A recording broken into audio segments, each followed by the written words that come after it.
IMPD officers with the Northwest District attempted to make a traffic stop in the 3800 block of Martin Luther King. The vehicle was described as a Honda Pilot, and that vehicle was driven by a white female. During that time period, the officer attempted to stop it. The vehicle then fled. According to IMPD protocols, the officer did not follow or pursue that vehicle based on the fact that the vehicle was being stopped for an infraction. Just before 2:30 this afternoon, IMPD officers that were patrolling the area located the vehicle in front of 556 Eugene. As officers were doing an investigation and towing the vehicle, a white female was on the porch of 556 Eugene. During that time period, officers walked up to the porch to speak to her.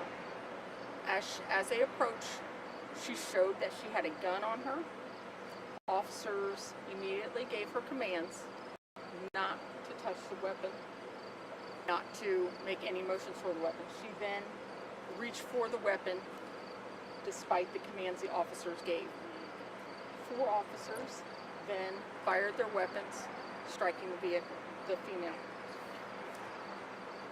Officers immediately transferred to a position where they immediately rendered first aid to the female on the front porch of the residence.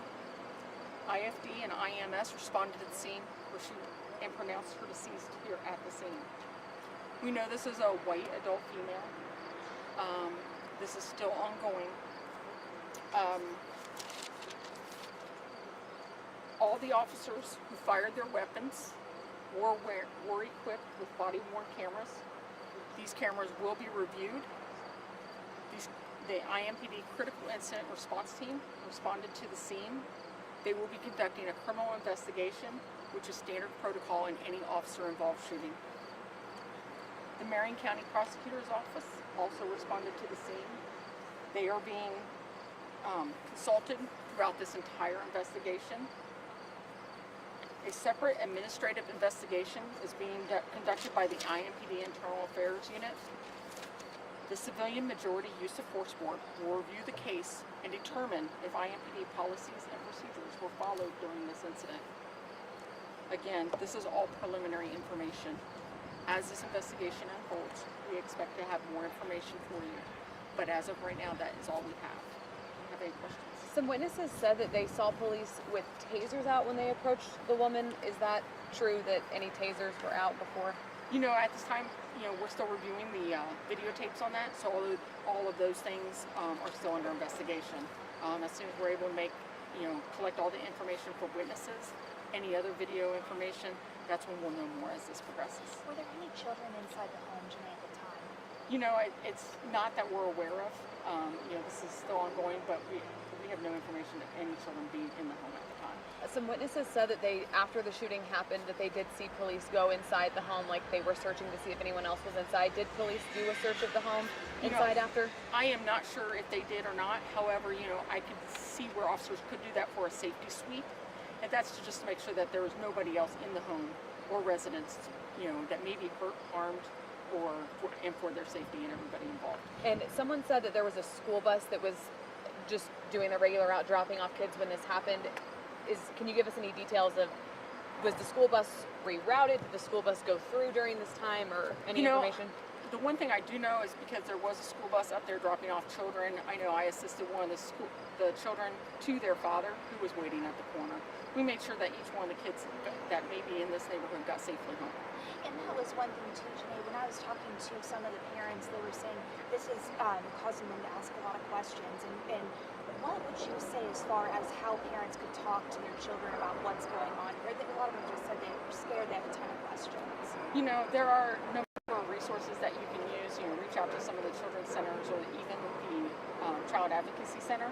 They give information out on how to speak to your children about different types of critical incidents. The other thing that you can talk about with your children is, one, be honest with them.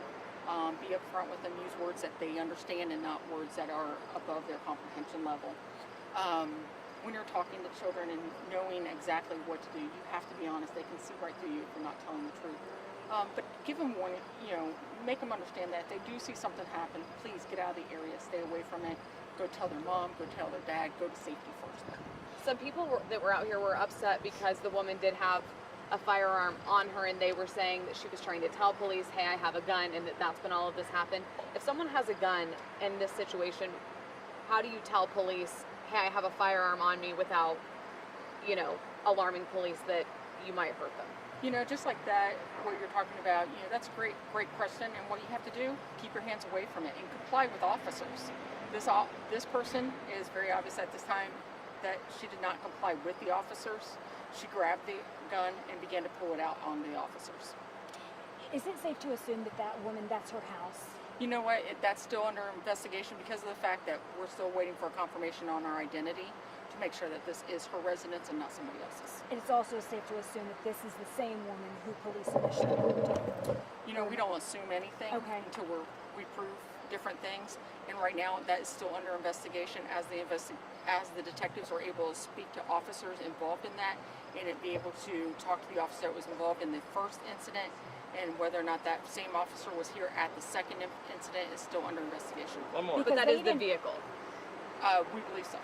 And Janae, if you could just give us a little bit more too on community and officer relationships. People out here, because we're supposed to trust the police, of course, and then an officer involved shooting. So can you just talk to that?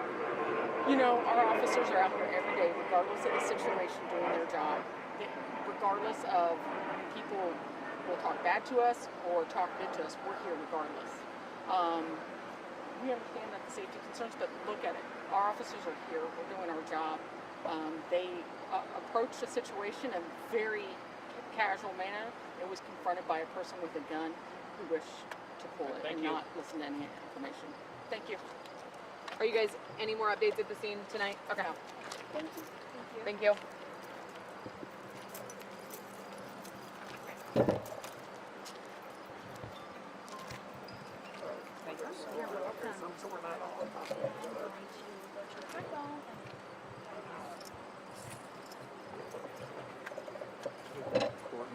Yes, my friend. I'm sorry. I apologize. I'm sorry.